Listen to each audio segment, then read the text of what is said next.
We can't wait to introduce you to a very special guest, Samm Murphy. Samm is a success and strategist and speaker on a mission to empower people to achieve their own greatness on a global scale. And it's perfect to have you at the start of the year because you know everyone starts and they've got these goals and they're like, new year, new me, better me. So this is perfect. Yes, well, thank you so much for having me. I am so happy to be here. And yes, the beginning of the year is that amazing time to say, what do we want to create? That's right. This is like the clean slate for people. So, we want to talk about how this is not only a new year, but a new decade. So what can people kind of, if they want to make this a better year, but they kind of don't know where to start, where would you tell people to start with that? Yes, absolutely. So the thing that's amazing about a new year and a new decade, and really every day that we wake up is a new blessing and opportunity and a chance that we have to make new choices, that we get to decide what is it that we want to create for our lives, what do we want to do, what do we want to bring in this year. It doesn't matter if 2019 was your best year ever,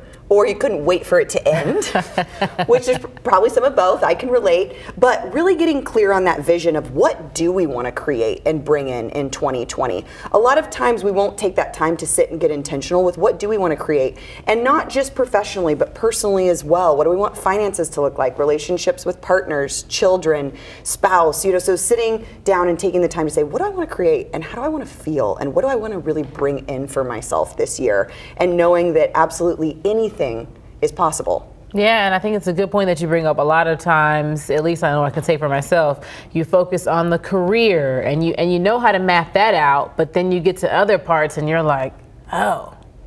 Right. We so often forget that life isn't just one category, right? It's a holistic, pie, if you will, with spirituality and family and finances and job and business. So really looking at what do you want to create in all areas of your life? Because sometimes we will focus on one, which could then unconsciously sacrifice another. So really being clear on how do you want relationships to look like? How do you want friendships to look like? How do you want to feel in all different areas? And then going from there. Now, you've got some people who are going to say, hey, look, I'm already clear on the what I want. So now what should their next step be? If they've already got the foundation of like, okay, they've got these compartments, they know what they want, but what do they do now? Yes. So once getting clear on that vision of what you want, I like to ask people to just check in and ask yourself, why do you want it?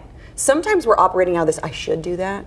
I should do that because that would make my parents proud, or it's what I have to do. And so really checking in of why do we want something? Because if we can get clear on our why, this also helps motivate and propel us forward when the going gets tough, or when we wake up one day and we're like, I just don't really feel like it today, because that's going to happen. Oh, yeah. So if we're clear on the why, not only does that help us maybe cross some things off the list that we're doing out of fear, obligation, or guilt that aren't really ours and our true desires, but getting clearer on that. So what do we want, and then why do we want it?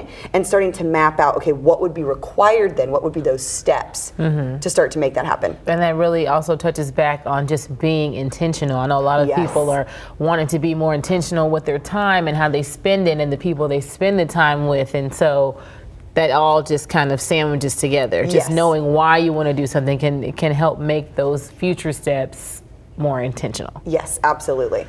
Now, for people watching who are kind of hoping to maybe take more spontaneous and confident steps in the new year, how would you direct them? Of course, confidence is something I get asked about a lot, because who doesn't want to have more confidence, right? If we said, what would I do with more confidence? And really, there's a lot of research around the topic of confidence, and it all points towards what's called the confidence competence loop. And what this means is that as we get more confident, we gain more competence, and competence leads to having more confidence. So people say, great, where do I jump into the circle? right. It's going, and it's like, it's like seeing double dutch, and you're like, all right, at any moment, I'm gonna jump in. I'm gonna jump in. Totally. So how do we jump in? Right. So if we can look at confidence is simply a decision to try. Things don't have to be perfect. They don't have to work out the first time. But if we can kind of reframe and look at confidence as, am I willing to try? Am I going to try? Because when we try, one of two things happen. We either succeed or we survive.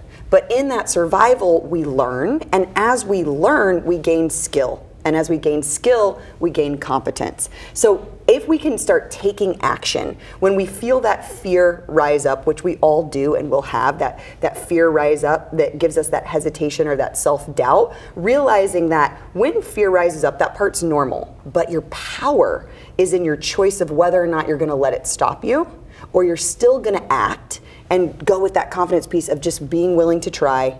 Once trying, you're learning, you're gaining more competence, and naturally that will get easier and easier to do. Yeah, and just kind of knowing that through all experiences, you're not really losing anything. I think people fear trying something new because they don't want to look dumb, or they don't want to be embarrassed. But like if you think of each one as like a learning experience, and technically it might be kind of unpleasant, but you're not losing anything. 1,000%, you're absolutely right.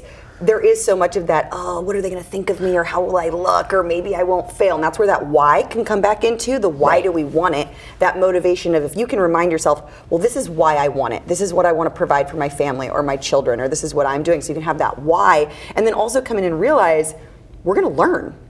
There are certain things that, there's lots of quotes and it's all over Instagram, our success can be defined as many failures as we're willing to have, or as fast as we're willing to get up. But also too, thinking about somebody that you look up to and admire, and looking at where have they fallen down and stepped back up, and we don't judge them, but we are so critical on ourselves. And there's also research that shows that we overestimate the amount of time that we think people think about us, because everybody's busy doing their own thing. Oh yeah. They're worrying about their own judgment or their own rejection. So just keeping in mind that we worry about what people are going to think or how they're going to judge us, but that really we overestimate that.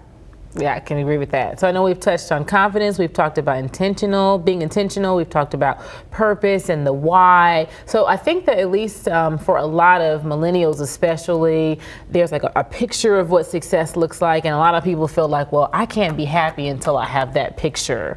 But I think it would be great if you can kind of talk about how we've got to be able to find the small victories, because if you can't be happy along the way, you get the success and then there's a possibility it might not feel how you thought. Yes, and this is something that personally I dealt with. I talk about being in this place where I had this life that looked really amazing. I did a lot of amazing stuff, and ultimately it came back to that I wasn't happy. And I was in this place of chasing happiness, just like you said, that I'll be happy when I get the right job, the right partner, when I sell the company, when I do what the thing is. And what happens with this is, if we're chasing a feeling inside a goal, and this is where I say too, when you're getting clear on what you want to create for yourself, really looking at how do you want to feel, and making sure that you can weave that into your life and your goals. Because if we're not clear on how we want to feel, and we think that obtaining something external is going to give it to us, there's a chance that we get there and when it's inaccurate, right? We still don't have that feeling that we thought it was going to give us. So then we feel maybe overwhelmed, dissatisfied. We feel like something's wrong with us, because we should feel happy, we should feel. And the problem with it being in a goal is that oftentimes we hit the goal and we immediately replace it with another goal. Right. There's not like a chance to again celebrate that victory. It's like, okay, well, I've got it, but I've still got 12 other things I need to do in order for this to look like this picture in my head. Yes, because we hit the sales quota, so we change the sales quota. We get good grades, we have to get better grades. So if our success is always in that item, we keep moving the goalpost. And so we really want to focus on, like you said, I know it's cliche, but the journey, not necessarily just the destination. So getting clear on how do we want to feel on a regular basis? How do you want to feel when you're interacting with friends, with colleagues at work? What are activities that make you feel that way? And are you bringing that into your life? Studies show too that if you can raise your optimism and your social surroundings, and you can change the way that you look at problems as challenges rather than an obstacle or in a negative way. So basically changing to just a more optimistic mindset, that overall your success and happiness scores go up. And that can be something that studies, this is science, I'm not just saying it because people are going to say that is not going to work.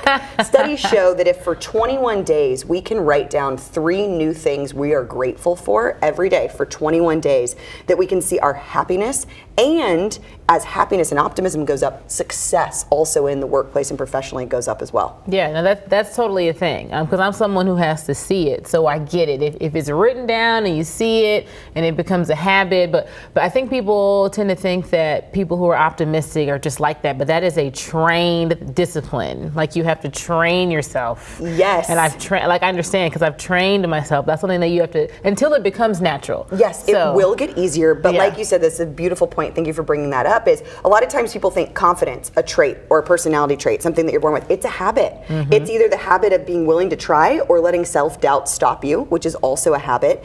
And with positivity and mindset, we operate in a way that's been our default that maybe we're not aware of. Right. So it's getting intentional and again, starting to retrain. How do we start to, our mind will focus on what we tell it to. So if we've been in this pattern of focusing on the negative or what might go wrong, we need, like you said, to get in that place of let's look for what's going right. And as the simple exercise of the 3 things of that we're grateful for 21 days starts to have our mind every day go find it, find it, find it. And naturally, it starts to look for more of that on its own. Now, you've given us a lot of good gems, but I do want to make sure I give you the opportunity. Any last things that you want to share with people who are in search of success and happiness in 2020? Yeah, a big thing is really believing that it's possible or knowing that it's possible for you.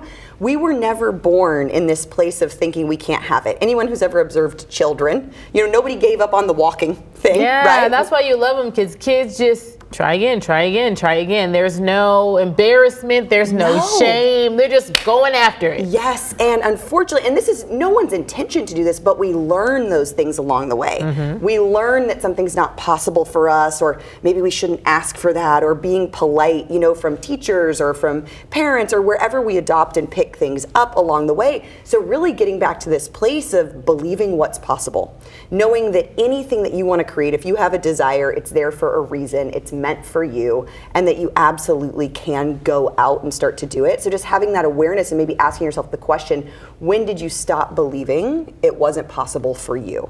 And starting to look again, it's about that retraining, and it all starts with awareness. Once you're aware that maybe you have that thought, you can then go out and do something about it. Absolutely. Well, Sam, thank you. I just want to give you the opportunity too. If you have Instagram, Twitter, people might hear you and say, hey, I need this palpable energy in my life every day. Feel free to share. Yes, thank you so much. My name is Samm Murphy, and it is Sam with 2 M's, so it's a little tricky. So if you were to go to the website, it's sammurphy.com, and so that's 3 M's all in a row, SAMMMURPHY.com. Or on Instagram, it is @_ Sam with 2 M's, Murphy, MURPHY. And you can also find me on Facebook @Samm Murphy Success. Awesome. Sam, thank you so much for being here. Just the whole energy in the studio changed. I love it. Oh, thank you so much. And I hope it was helpful. And please reach out to me with any questions that you may have. Yes, anytime you're in Jax, you have to come stop by here. You bet. I would be honored. Thank you so much. Thank you, Sam. And if you want to learn more about Sam, she gave you all her info, but we do have a link below because we don't want you to miss out on all those gems.